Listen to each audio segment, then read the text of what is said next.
The air in the chamber is thick with incense and the faint metallic tang of blood. Only the unyielding gaze of the Emperor's agents and the looming question, what truly becomes of those who fail the Inquisition? The air in the city of Vemaris Secundus was thick with ash, and the distant scent of burning machinery. Above, the colossal fortress of the Inquisition loomed like a jagged crown of obsidian. Its spires pierced the ever-gray sky, clawing at the low-hanging clouds as if to warn the citizens below that no soul went unnoticed here. In a dimly lit workshop at the edge of the manufactorum, Lucan Varus, a junior tech priest of the Adeptus Mechanicus, paused in his meticulous adjustments of servo arms. The summons had arrived without explanation, a single seal of the Ordo Hereticus stamped in crimson wax upon a plain data slate. No words accompanied it, yet Lucan knew the meaning. To receive such a call was a privilege and a curse. The line between honor and death was thinner than the edge of a data knife. He could hear the distant hum of the city, a mechanical heartbeat that had always been a comfort. Today it felt oppressive, as if the entire Omnissiah itself were judging him for sins he could not name. Every cog in his chest augmetic shivered in anticipation. The journey to the fortress was a silent one. Lucan walked alone through streets patrolled by armored servitors, their glowing optics following his every step. Each shadow seemed to reach for him, twisting and bending unnaturally as if reality itself were bending to the will of the Inquisition. Citizens averted their eyes, whispering tales of those who had vanished within these walls. Engineers, nobles, even priests. None had returned. Upon reaching the main gates, 2 custodian guards clad in black and gold plate armor silently opened the doors. Their eyes were veiled beneath visors that reflected no light. Lucan's heart pounded, though he would never admit it aloud. To show fear was itself a heresy. He stepped inside, and the doors closed with a reverberating clang that echoed through the vaulted halls like the toll of a death bell. Torches lined the walls, flickering weakly against the cold stone, casting long shadows that danced and merged with the darkness. The scent of incense mixed with the metallic tang of blood, a ritualistic warning and a memory of past executions. Lucan knew he had entered a world where failure was a language everyone understood too late. He was guided down a narrow corridor by a hooded acolyte, who said nothing. Each footstep on the stone floor seemed amplified, a drumbeat of his inevitable fate. The corridors were lined with alcoves containing statues of past inquisitors, stern faces carved into obsidian, eyes that followed him as he passed. Murmurs of prayers and faint chants echoed from chambers beyond, growing louder as he approached the main hall. At the heart of the fortress lay the Judicium chamber. Its doors were carved with the seals of all 3 Ordos, Hereticus, Malleus, and Xenos. Lucan hesitated before pushing them open, his hand trembling against the cold metal. The chamber within was vast, vaulted ceilings adorned with frescoes depicting the Emperor's victories over heresy and corruption. Hundreds of candles burned in tiered candelabras, their flames flickering in response to drafts that seemed to carry whispers. In the center of the room, 3 inquisitors awaited. Their robes were black, embroidered with symbols of their office in gold thread. One held a Crozius Arcanum, another a psychic focus, and the third a simple staff with a blade-like tip that gleamed in the torchlight. They did not rise. They did not speak. They only observed, their eyes hidden beneath hoods and masks. Yet Lucan felt their gaze pierce through flesh, bone, and memory. The acolyte's voice broke the silence. "Step forward." Lucan Varus. He obeyed, every muscle taut with fear. Here he would face the first measure of judgment. a test not of skill but of loyalty. The Inquisitors would probe not his mind alone but the intentions of his heart. One misstep, one faltering thought could condemn him. Lucen knelt as instructed, hands clasped before him, and tried to center himself with prayers to the Emperor. Yet even as he whispered the sacred rites, doubt gnawed at his mind. Was this truly a test of devotion, or a trap designed to break him? He could almost hear the walls breathing, alive with the memory of every soul that had been judged before him. The tallest Inquisitor finally spoke, his voice low, smooth, and devoid of mercy. Lucen Varus, you have been summoned for failure. Tell us, do you know the nature of your crimes? Lucen swallowed, the metallic taste of blood heavy on his tongue. He did not know. Or perhaps he did. The anomalies in the archives, the mistakes he had tried to hide. And yet, what was sin to a machine-augmented mind? What was guilt to one who had devoted every cog of his being to the Omnissiah? Silence followed. The Inquisitors waited. Outside, the fortress seemed to hold its breath. Lucen's life, measured in obedience, faith, and knowledge, now hung by a thread thinner than any data filament he had ever repaired. As the first psychic probe was activated, Lucen felt his memories ripple and twist. Whispers filled his mind, shadowed echoes of decisions he had made, some innocent, some unwise. The first test had begun, and already he understood the grim truth. There would be no mercy for failure. The doors to the Judicium chamber closed behind him. Only the unyielding eyes of the Emperor's agents remained, and the question that haunted every acolyte entering this sanctum: what becomes of those who failed the Inquisition? Lucen's vision blurred for a moment as the psychic probe extended from the Inquisitor's staff, its tip glowing with a faint, eerie azure. The hum of its energy filled the chamber, vibrating against stone, flesh, and metal. A subtle warmth crawled over Lucen's skin, almost like a caress, before twisting into a burning pressure inside his skull. "Focus," intoned the tallest Inquisitor, his voice a calm storm. "Your mind is an open archive, Lucen Varus. Every thought, every doubt, every hidden fear will be examined." Lucen clenched his jaw. Obedience had always been his shield, devotion his weapon. Yet even he could feel cracks forming in his resolve. The first probe probed the edges of his memory, a minor error in a servo assembly he had concealed months ago. A flicker of hesitation, a fleeting thought of self-preservation was enough. The Inquisitor's eyes glimmered beneath their hoods. Before Lucen could speak, the Inquisitor of the Ordo Hereticus continued. "Failure is not an event. Failure is the seed. Tell me, Lucen, do you know what your seed has sown?"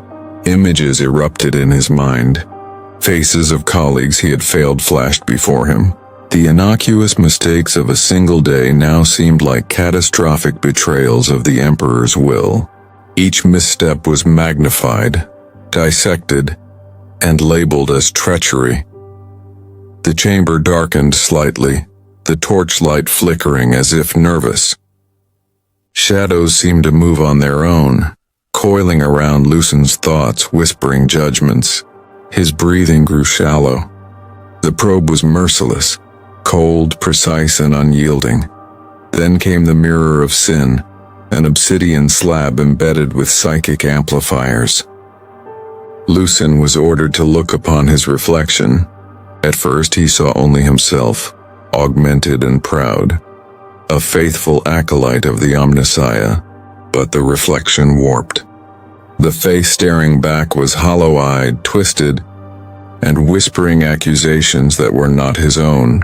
"You are weak. You betray us all. The Emperor does not forgive." Lucen stumbled back, feeling the crushing weight of guilt and doubt. The Inquisitors did not intervene. They simply observed, their silence more punishing than any lash. Next came the interrogation of secrets. One by one, questions sliced through the layers of his memory. Did you consider withholding knowledge of the cog fault on the Omnissiah engine? Did you ever dream of defiance? Would you save yourself over the Emperor's law? Lucian's mind raced. Every answer was examined for honesty. Every hesitation magnified. Sweat stung his eyes. His fingers twitched. Even the servitors at the corners of the room seemed to lean forward, silent witnesses to the collapse of a human spirit. The trial escalated with a series of visions, simulations of heresy, of worlds lost to rebellion, of lives destroyed by error. Lucian was forced to witness his own failures magnified across the Imperium, each a testament to his inadequacy. "This is your mind," the Ordo Malleus Inquisitor whispered, "and yet it is our instrument. Choose wisely how to survive it, or it will choose for you." Lucian felt panic clawing at his throat, but he forced himself to remember his training. Obedience, logic, and faith. These were the only shields left to him. Yet the Inquisitors seemed to sense hesitation and rewarded no resolve. Hours passed as minutes. The room's air grew heavier, charged with psychic energy and human fear. Lucian's mind felt stretched to the edge of comprehension. He realized that the trial was not about guilt. It was about breaking him, testing the boundaries of obedience and loyalty, and preparing him for what came next. Punishment.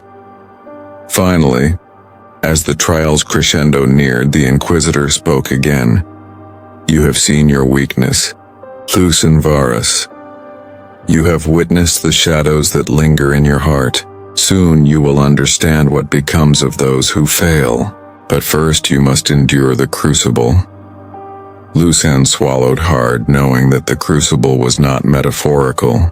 The chamber doors opened to reveal the punishment hall. Steel, fire, and ritualized torment waiting for those judged unworthy. His knees threatened to buckle, but the gaze of the Inquisitors held him upright. A prisoner of his own fear. The trial had begun, but the real test, the one that would leave no part of him unscarred, was about to commence. And in that realization, Lucian understood a chilling truth. The Inquisition does not forgive, it does not forget, and it does not merely punish. It transforms. The doors of the Judicium chamber clanged open with a resonance that shook the stone floor.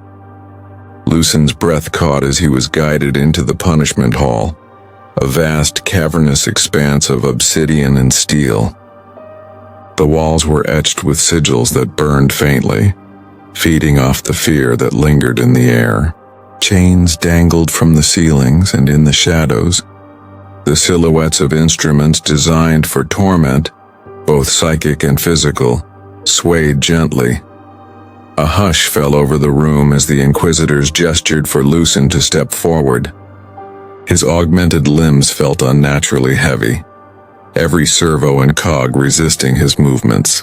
The floor beneath him pulsed faintly, a subtle vibration that made the hairs on his neck stand.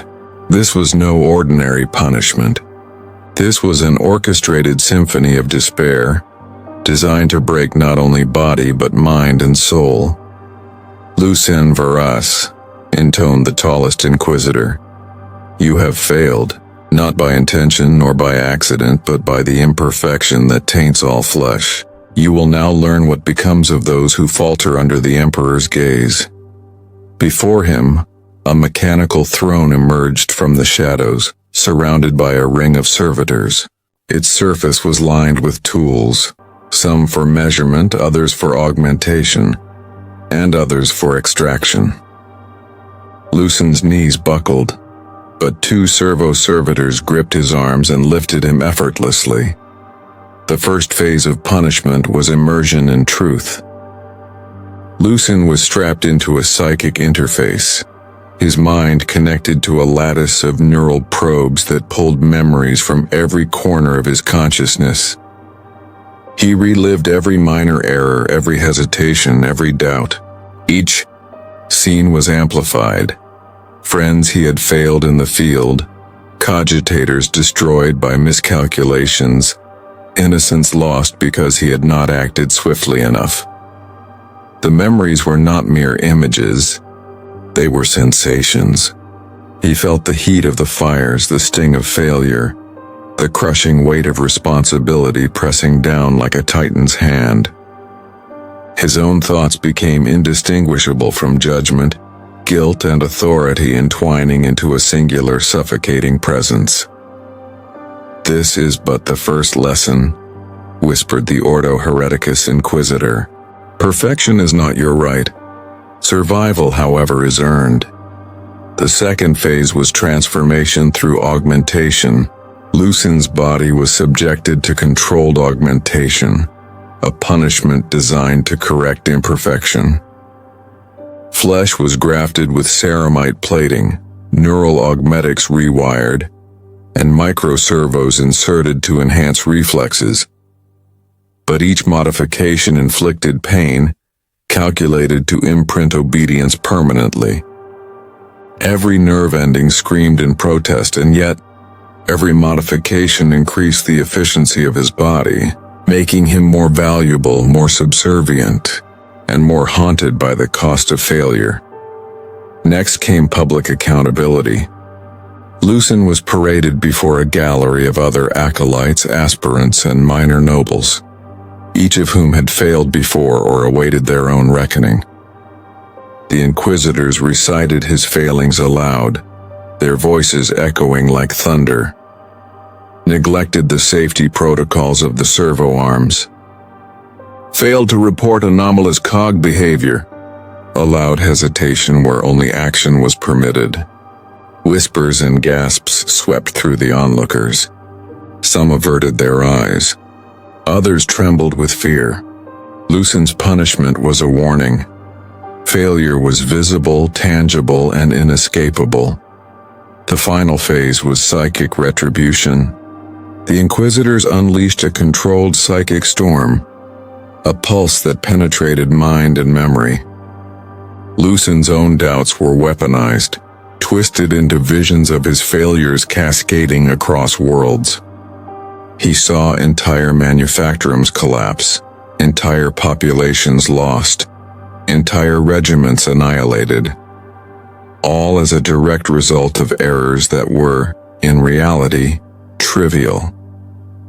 Yet under the Emperor's judgment, no detail was trivial. Every thought, every hesitation, every human flaw became a monument to potential damnation. Lucen fell to his knees, tears mixing with the metallic tang of blood and oil. Yet as the psychic storm subsided, he noticed something unsettling. He survived. He had endured the full spectrum of punishment. But survival was not freedom. His body bore the marks of augmentation. His mind carried the scars of relentless introspection. His soul, if it could be called that anymore, was indelibly branded with obedience. "Remember this," said the tallest inquisitor, as Lucen was released from the restraints. "Failure is not eradicated. It is transformed. Those who endure it become tools of the Imperium, efficient, obedient, and forever mindful of their place. Those who falter become nothing at all." Lucen stumbled out of the punishment hall hollow-eyed, his body augmented, his mind sharpened, and his spirit forever tethered to the fear of failure. The fortress loomed above him as ever, indifferent to his survival, and yet he carried the weight of its judgment wherever he went. In the echo of the Inquisition's halls, one question remained, whispered across stone and shadow. What truly becomes of those who fail the Inquisition? Lucen's answer was clear, and he had survived, but he was no longer fully human. He was a warning, a lesson, a testament. For in the grim darkness of the 41st millennium, survival was never mercy. Lucien staggered through the torch-lit corridors of the inquisitorial fortress, each step heavy with the memories of what had transpired. The punishment hall's echoes lingered in his mind. The psychic storm, the augmented flesh, the judgment of the inquisitors, all reminders that failure was never forgotten, only transformed.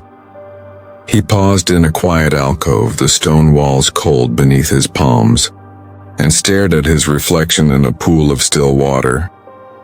The face staring back was familiar, yet not entirely his own.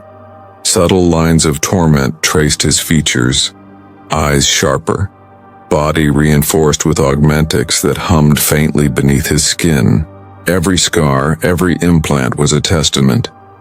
He had survived, but he had paid a price beyond comprehension. Lucien realized then that the Inquisition did not merely punish the unworthy. It forged them. Those who survived were no longer mere humans. They were instruments of the Emperor's will, sharpened, obedient, and haunted. Every thought would be scrutinized before action. Every hesitation measured against the endless expectation of perfection. He wandered the fortress halls, observing new aspirants preparing for their own trials. Their faces mirrored his past fear, their hearts full of naive faith. He wanted to warn them, to tell them the truth. Survival was never about righteousness nor about devotion. It was about endurance, obedience, and the understanding that the Emperor's agents saw not just actions, but the potential for betrayal in every soul. Lucien's own mind became a battlefield, wrestling with the duality of gratitude and horror. Gratitude, for he had survived. Horror, for he understood the cost of survival. His identity had been fractured and reforged. He was stronger, yet less himself. He was loyal, yet haunted by every memory the Inquisition had twisted and weaponized. As he moved through the fortress, he noticed the shadows of those who had failed completely.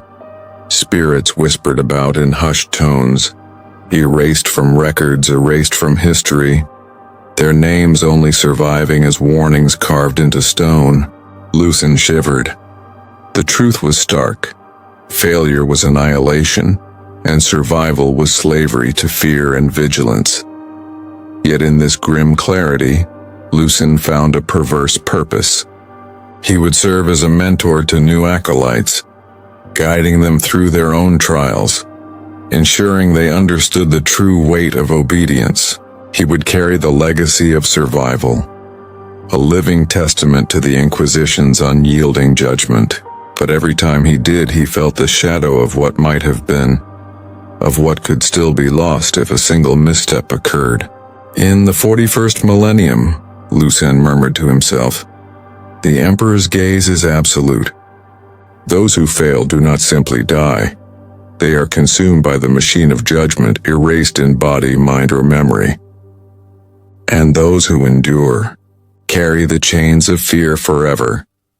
He looked to the horizon beyond the fortress, the stars distant and cold, reminders of an Imperium vast and unforgiving.